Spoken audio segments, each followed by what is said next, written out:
বাংলাদেশের প্রসঙ্গে থাকবে হঠাৎ করে রাজনীতি কেন অশান্ত হয়ে উঠছে, কেন ছাত্রদল, শিবির, এনসিপির মধ্যে সংঘর্ষের ঘটনা ঘটছে, নেপথ্যের কারণ কি হতে পারে। ২ নম্বর ইস্যুটি থাকবে আন্তর্জাতিক প্রসঙ্গ। সেখানে হঠাৎ করে আমেরিকা দাবি করেছে অল্প সময়ের ব্যবধানে ইরানের সাথে তাদের চুক্তিটি হতে যাচ্ছে এবং হরমুজ প্রণালী খোলা হচ্ছে। ঠিক সেই সময়টি ইরান সারপ্রাইজ আরেকটি অ্যাটাক করল ওমানগামী একটি জাহাজে। ইরান আমেরিকার মধ্যে দ্বন্দ্ব কোন দিকে আবার মোড় নিচ্ছে, প্রসঙ্গগুলো আজকের আলোচনায় রাখবো। প্রথমে আমি আন্তর্জাতিক প্রসঙ্গটি উল্লেখ করে চলে যাব বাংলাদেশের রাজনীতির আলোচনায়। দর্শক, প্রথম যে খবরটি দিয়ে শুরু করতে চাই, মার্কিন অর্থমন্ত্রী বেসেট বলেছেন হরমুজ প্রণালী খুলে দেয়া চুক্তিটি আজ বা কালকের মধ্যেই হতে পারে। এই চুক্তির ফলে বাণিজ্যিক জাহাজগুলো মুক্ত চলাচল পাবে।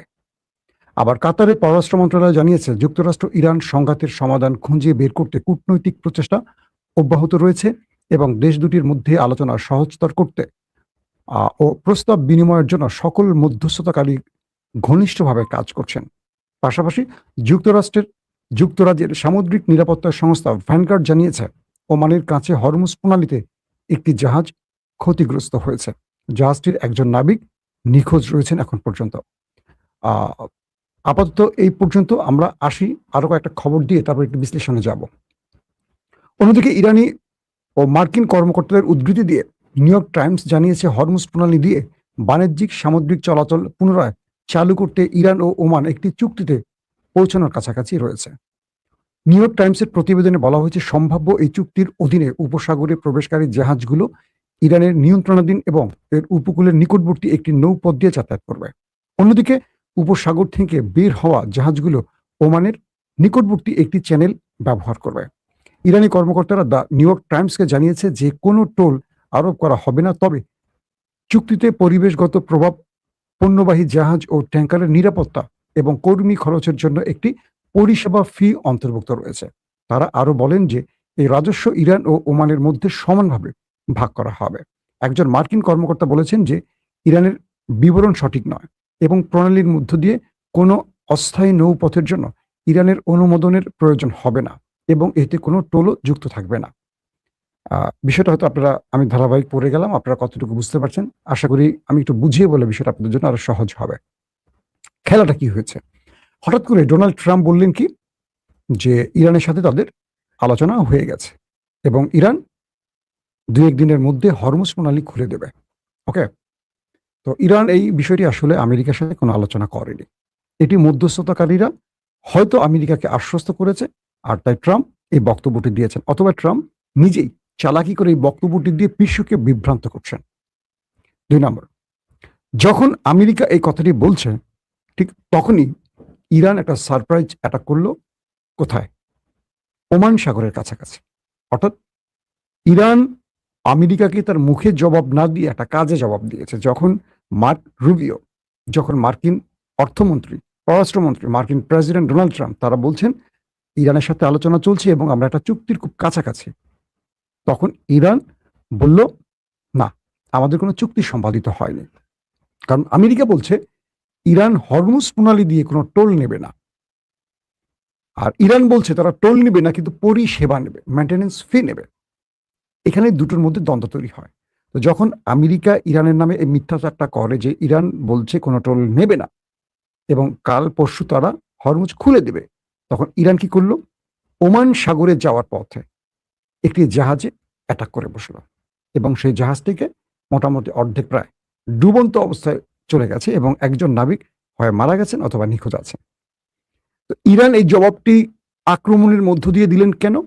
এই কারণে দিলেন ট্রাম্পের যে মিথ্যাচার, এই জবাবটি ইরান আক্রমণ দিয়ে বোঝালো যে না, আমরা ট্রাম্পের সাথে কোনো আপোষ রফা করছি না, আমরা যে দাবিগুলো করেছি সেই দাবি যদি আমেরিকা মানে হরমুজ দিয়ে জাহাজ চলাচল করবে, যদি না মানে তাহলে আমাদের আক্রমণ অব্যাহত থাকবে।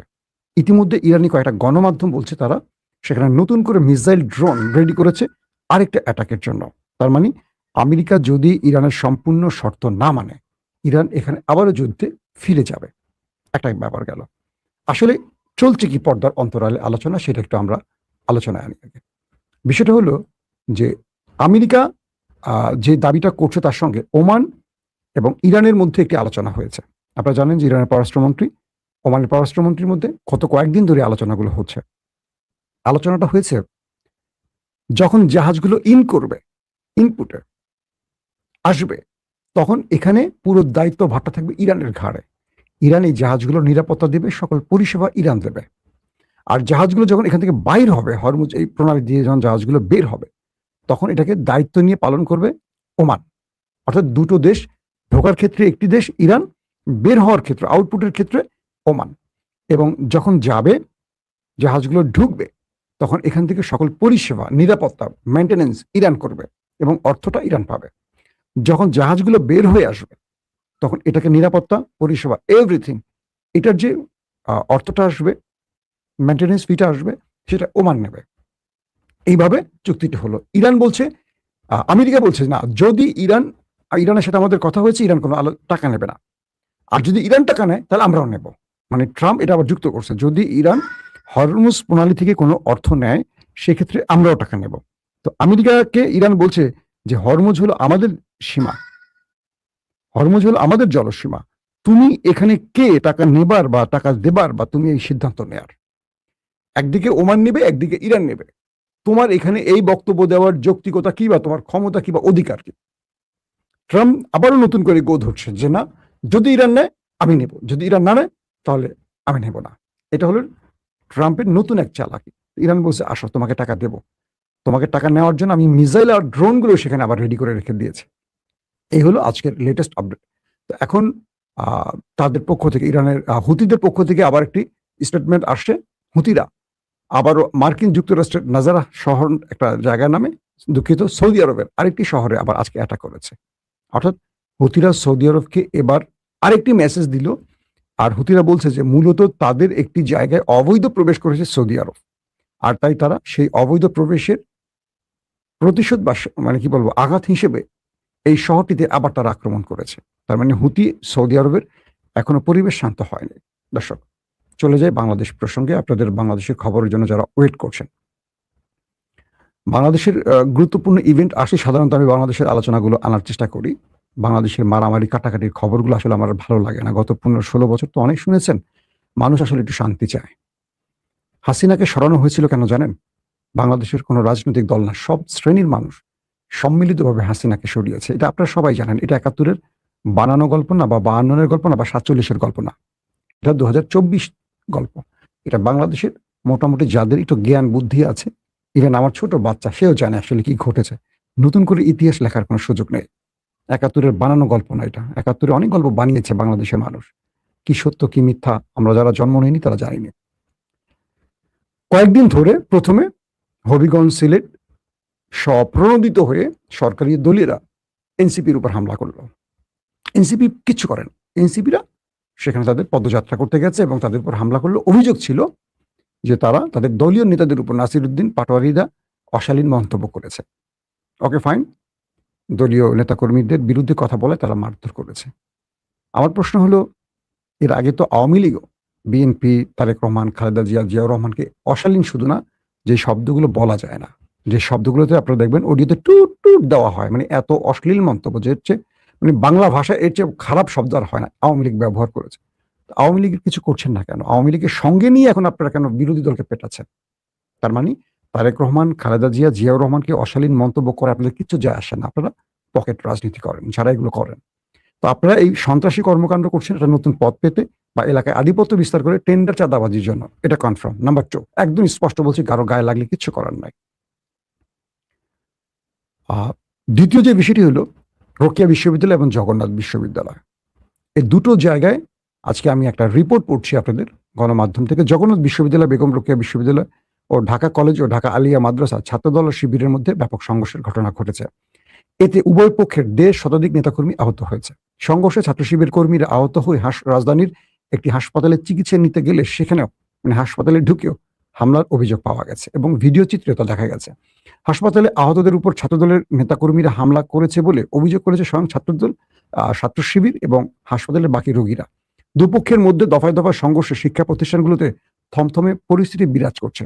আতঙ্কে পথচারীরা ছোটাছুটি শুরু করছে। অনেককে, পথচারী বা রোগীকে ছাত্র শিবির অভিযোগ তুলে আবার পেটানো হয়েছে, যারা হাতে ডাক্তারের কাগজপত্র টেস্ট দেখানোর পর রেহাই পায়নি, তাদেরকে মেরে শিবির, বিশ্বজিতের মতো আর কি শিবির বলে পেটানো হয়েছে। সংঘর্ষের সময় দুই পক্ষের হাতে লাঠিসোঁটা দেখা গেছে, একে অপরের প্রতি ইট পাটকেল নিক্ষেপ করেছে, দেশীয় অস্ত্র ব্যবহার করেছে। পুলিশ মোটামুটি নীরব ভূমিকা ছিল, কারণ পুলিশ দৃশ্য দেখেছে, অবলোকন করেছে, সাংবাদিক হয়ে গেছে পুলিশ। আমাদের পুলিশ নিয়ে কথা বলতে গেলে আমার খুব মজা লাগে। যেই দল ক্ষমতায় পুলিশ তার শেখে নাই। মানে আওয়ামী লীগের সময় পুলিশকে মাইরা গাছে ঝোলানোর সময় দৃশ্যগুলি ওরা শেখে নাই, শিখবে না। সবাই চাকরির পদবীর পোস্টিং এর মায়া থাকে, তো রাষ্ট্রকে না, সবাই নিজেকে ভালোবাসে। তো এটা গেল দুই পক্ষের এই টোটাল বিবরণটা। বলা হচ্ছে যে যারা ওখানে ছিলেন তারা প্রত্যক্ষদর্শীরা বলছে সকাল 11টার দিকে জগন্নাথ বিশ্ববিদ্যালয়ের কেন্দ্রীয় মিলনায়তনে একটি অনুষ্ঠানের আয়োজন করা হয়। সেই অনুষ্ঠানে উপস্থিত ছিলেন বিশ্ববিদ্যালয় মঞ্জুরি কমিশনের ইউজিসি চেয়ারম্যান ও ভিসি সহ বিভিন্ন বিভাগের শিক্ষকরা। এ সময় জকসু মানে জগন্নাথ বিশ্ববিদ্যালয় কেন্দ্রীয় ছাত্র সংসদ নেতৃবৃন্দ কিছু প্ল্যাকার্ড নিয়ে মিলনায়তনে প্রবেশ করার চেষ্টা করেন। তাদের প্ল্যাকার্ডে বিশ্ববিদ্যালয়ের দ্বিতীয় ক্যাম্পাসের কাজ ও অস্থায়ী হল নির্মাণ, মেডিকেল সেন্টারের পর্যাপ্ত ল্যাব সুবিধা, টেকনিশিয়ান এবং চিকিৎসক নিয়োগ সংক্রান্ত দাবি দেওয়ার উল্লেখ ছিল। মানে জগন্নাথ বিশ্ববিদ্যালয়ের ছাত্র সংসদ তারা কিছু প্ল্যাকার্ড নিয়ে আসে, দাবির প্ল্যাকার্ড। সেখানে কি থাকে যে দ্রুত একটা হল নির্মাণ, মেডিকেল সেন্টার, পর্যাপ্ত ল্যাব সুবিধা, টেকনিশিয়ান থাকবে, চিকিৎসক থাকবে, অর্থাৎ ছাত্রদের যে অধিকারগুলো সেই বিষয়গুলোর দাবি তোলে। ছাত্রদলের আবার এই দাবিগুলো ভালো লাগে নাই। তাদের কথা রামদা থাকবে, হকিস্টি থাকবে, পিস্তল থাকবে, মদ গাঁজা থাকবে, এই দাবি তোলে নাই কেন? বিষয়টা এরকম হয়ে গেল নাকি? মানে আমি একটু হাস্যরসের জন্য বললাম কথাটা। ছাত্রদের অধিকার নিয়ে যখন তারা দাঁড়িয়েছে, একটা মজা লাগে। ছাত্রদলের জগন্নাথ বিশ্ববিদ্যালয়ের যিনি এখন সভাপতি, তার মনে হয় মেয়েটে বিয়ে হয়েছে কিনা একটা খোঁজ নিতে হবে। মানে তার বয়স বা কোন সেশনে ভর্তি হয়েছে এখনো ছাত্র কিনা আমি জানি না। আমি দেখলাম আজ থেকে 5 বছর আগে ছাত্রলীগ জগন্নাথ বিশ্ববিদ্যালয় ছাত্রদলের যিনি এখন সভাপতি, আজকে যিনি ফাইটিং করেছেন, আমাদের সুপারম্যান, তাকে পিটিয়ে শোয়া রাখছিল রাস্তার মধ্যে। আমার কাছে সেই ছবিটা এখনো আছে। তো আমাকে ফোন দিয়ে বলছিলেন তারই একজন খুব বিশ্বস্ত ভাই, একটা ছবি দিয়ে, ভাই একটু ফেসবুকে দিন, আমাদের ভাই মাইর খেয়েছে আজকে ছাত্রলীগের হাতে, 2 হাতে ব্যান্ডেজ। ছবিটা এখন আমার কাছে আছে, যদি দেখতে চান আমি আপনাদের হয়তো দেখাতেও পারবো। তো মজাটা হলো যে ছাত্রলীগ এদেরকে পিটাইয়া রাস্তায় শোয়া রাখছিল। তো তিনি হঠাৎ করে সুপারম্যান হয়ে গেলেন। হয়ে কেন জগন্নাথ বিশ্ববিদ্যালয়ের ছাত্র সংসদ হলের দাবি করতে আসবে, মেডিকেলের দাবি করতে আসবে, ছাত্রদের জন্য ল্যাবের দাবি করতে আসলো, এই জন্য পিটিয়ে দিয়েছেন। দিয়ে মোটামুটি যা করার করছে, এদিকে আর না যায়। এটা আপনারা সবাই জানেন। আমার আজকের আলোচনা এটা নয়, সব জানলেন। আসলে ঘটছে কি পর্দার অন্তরালে? হঠাৎ করে বাংলাদেশে এই অস্থিরতা কেন, এবং এই অস্থিরতাটা করছে সরকার দলীয়রা। ইন্টারেস্টিং ব্যাপার না? আজকে দেখলাম আমাদের যুবদলের আমার খুব পছন্দের মানুষ নয়ন, রবিউল ইসলাম নয়ন, কারণ বিএনপির জন্য মোটামুটি একসময় ত্যাগী লোক ছিলেন। বিএনপি যারা ত্যাগী তাদের সবাইকে আমি কম বেশি চিনি, কারণ আমাদের সাথে অনেকের কানেকশন ছিল ওই সময়টা, কারণ আমরা সবাই ওই সময় ত্যাগীদের মধ্যে পড়তাম আর কি। এখন হয়ে গেছে গুপ্ত, বুঝছেন? দেখলাম হেলমেট আর রড নিয়ে এসে নেমে গেছে যুবদলের নয়ন। নয়ন সম্পর্কে আমার একটা ধারণা তৈরি হয়েছে, মানে হাসিনা পালাবার পর, ইন্টারিম আসার পর, যখন টেলিভিশন দখল টকল নিয়ে সে ব্যস্ত ছিল। এই ছেলেটা কেন জানি সবসময় লাইমলাইটে আর আলোচনায় থাকতে চায়, কারণ সে মনে করে এভাবে রাজনৈতিকভাবে তার একটা জায়গা তৈরি হবে, তারেক রহমানের চোখে পড়বে, তারেক রহমানের গাড়ি গেলে দেখবেন দৌড়াচ্ছে, তার স্লোগানগুলো শুনবেন। কেন যেন সবসময় সে চায় আলোচনায় থাকতে, এবং মনে করে যে আলোচনার মাধ্যমে তিনি একটা গুরুত্বপূর্ণ পদ পাবেন। পেয়েছেন, যুবদলের সাধারণ সম্পাদক হয়েছেন, এবং তিনি এবার এমপি ইলেকশন করতে চেয়েছেন।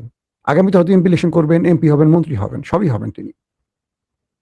বিষয়টা হলো রাজনীতিটাকে সুন্দর করার জন্য, মানে আমি খুব আফসোসের সাথে বলি, 2000 ছেলে যখন জীবন দিল, 30-40 হাজার যখন অন্ধ, পঙ্গুত্ব বরণ করলো, আহত হলো, গুলিবিদ্ধ হলো, আমার ড্রাইভার যে আমার পার্সোনাল গাড়ি চালায়, সে তার শরীরে 75টি রাবার বুলেটের গুলি আছে সারা ঘাড়ে।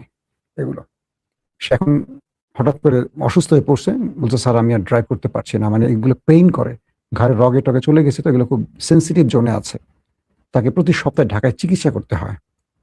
তো সেই ঘটনাগুলো দেখে আর আমাকে বলে, স্যার এই রক্ত দিলাম কেন, জীবনটা দিতে গেলাম কেন, কাদের জন্য?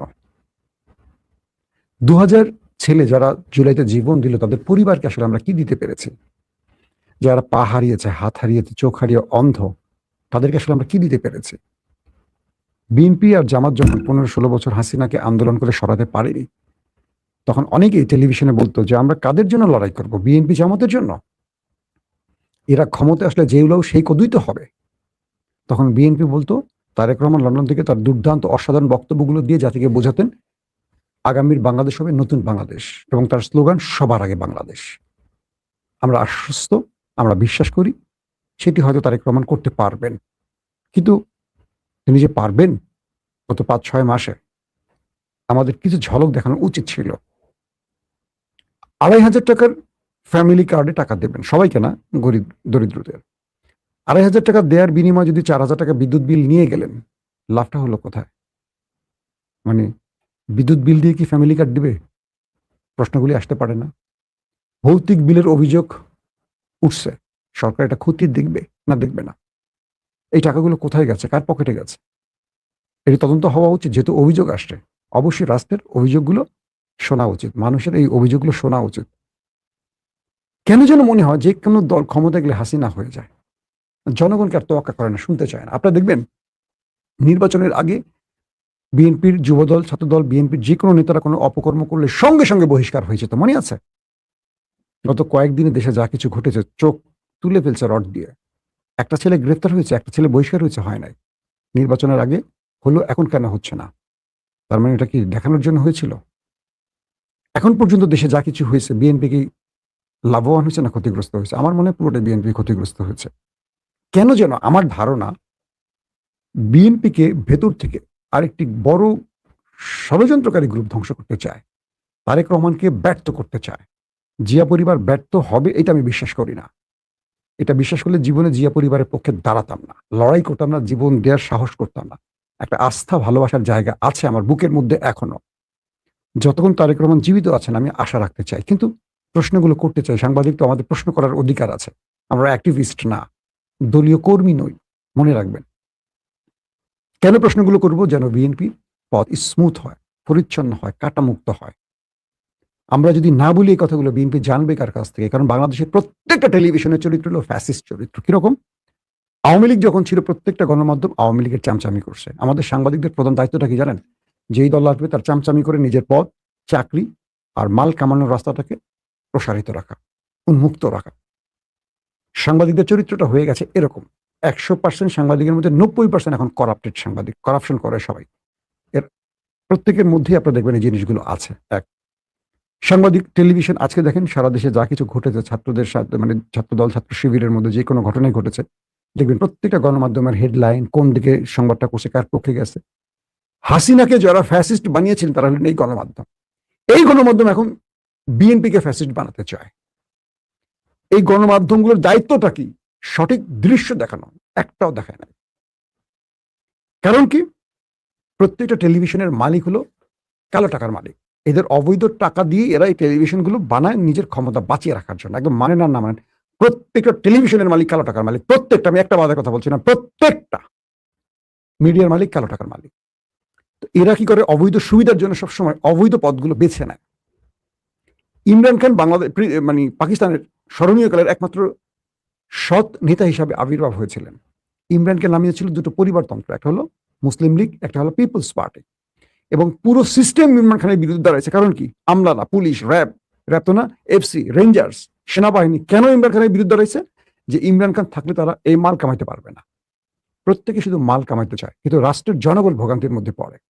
তো প্রতিটা দেশে দেখবেন, আমাদের দেশের সচিব বলেন, মানে আমলাদের কথা বলছি, পুলিশ বলেন, প্রশাসনিক কর্তা বলেন, যে লেভেলে যারা আছে তারা কোনো সৎ নেতৃত্ব চায় না। কেন চায় না? যে সৎ নেতা আসলে তো তারা লুটপাট করতে পারবে না। তারা এই পদে বসছেন কেন? মাল কামাইতে। ডিসি, এসপি, সচিব, উপসচিব, যুগ্ম সচিব, এডিশনাল সচিব, সিনিয়র সচিব, পুলিশের ডিএজি, মিএস যা আছে সবাই না, সবাই আবার লুটপাটকারী না। কিছু লোক ভালো এখনো আছেন বলে রাষ্ট্র টিকে আছে। এরা অন্যায়কে সাপোর্ট দেয় কেন জানেন? কারণ অন্যায়ের মাধ্যমে মাল কামানো যায়। হযরত ওমর বাংলাদেশে যদি আইসা পড়েন, হযরত ওমর রাদিয়াল্লাহু আনহু এখন খলিফা, তো উনি যদি বলেন যে বাংলাদেশের শাসন ব্যবস্থায় বসবো, ওনাকে সবাই মিলে বিদায় করবে দেশ থেকে। কিসের ওমর? ওমর আসলে তো এই কাজ করা যাবে না। তো বিষয়টা হলো এরকম যে এই রাষ্ট্রের আসলে কোনো বাপ মা নাই। এই রাষ্ট্রটা যাদের ত্যাগের বিনিময়, যাদের রক্তের বিনিময় স্বাধীন হলো, নতুন করে ফ্যাসিস্ট মুক্ত হলো, তারা যে ড্রিম, স্বপ্ন দেখেছে, সেই স্বপ্নগুলো না আবার অধরা হয়ে গেল। যে ছাত্রদল, যে শিবির, যে বিএনপি, যে জামাত গত 20টা বছর আওয়ামী লীগের পেদানি খেলো, আওয়ামী লীগের পেদানি খেয়ে জেলে খাবার ভাগ করে খেলো, একসাথে মাঠে ঘাটে বনে জঙ্গলে রাত কাটালো, একসাথে রাজপথে রক্ত দিল, হঠাৎ করে তাদের মধ্যে শত্রুতা তৈরি হয়ে গেল। কেন? আমার যে অ্যাজাম্পশন, আমার যে তথ্য, বিএনপির মধ্যে আরেকটা বিএনপি আছে, যেটা তারেক রহমানের বিএনপি না। তারেক রহমানের বিএনপি খুব চেষ্টা করছে কন্ট্রোল করতে, তার হাতে কন্ট্রোলিং পাওয়ার চলে গেছে। কারণ ইস্টাবলিশমেন্ট, প্রতিবেশী, পাওয়ারফুল ডিপ স্টেট তারেক রহমানকে কার্যতভাবে কাজ করতে দিচ্ছে না। এটা আমার যে তথ্য, সেই তথ্যটা প্রকাশ করলাম। আমার কাছে কোনো প্রমাণ চাইবেন না, এগুলো হলো বিভিন্ন সূত্রের খবর। আমরা যাদের সাথে হাই হ্যালো করি, এরা কখনো প্রমাণ দিয়ে কথা বলে না, এদের কিছু ট্রাস্ট দেয় আমাদের কথা বলার জন্য। তারেক রহমানকে ব্যর্থ করতে চায়, কারণ জিয়া পরিবারকে ব্যর্থ করতে পারলে বাংলাদেশে আওয়ামী লীগ আবার দাঁড়াতে পারবে। মানুষ বলতে শুরু করছে হাসিনাই তো ভালো ছিল, এই কথাটাকে শুনতে চায়।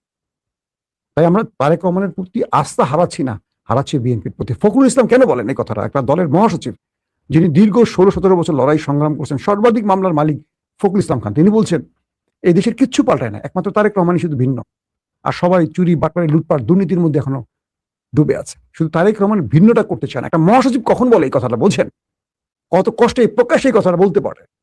তার মধ্যে এটার মধ্যে মানে কত দুঃখ চাপা আছে তার বুকের মধ্যে, যে তিনি এতদিন লড়াই সংগ্রাম করছেন যে বিএনপির জন্য, সেই বিএনপিটা নাই। এখন আমি বলে আমাদের গুপ্ত বলেন, ফখরুল ইসলামকে তো এখন গুপ্ত বলেন আপনারা। আজকেও দুজন বিএনপির উপদেষ্টা আমাকে কল দিয়েছেন, নাম বলবো না। মাসুম, কোন দিকে যাচ্ছে বিএনপি? তোমরা সামনে আসো। আমরা বললাম যে না, এই বিএনপি সামনে আসতে রাজি না, আমরা দুর্নাম কামাই করতে রাজিই না। এখন দুর্নামের জন্য আসবো? এই যে কথাগুলো বলছি, কথাগুলো শোনেন। একটা জিনিস বলি, বিএনপি আওয়ামী লীগ মাঠে নাই। বিএনপি চাইলে আগামী 20 বছর ক্ষমতা থাকতে পারবে নির্বাচনের মধ্য দিয়ে।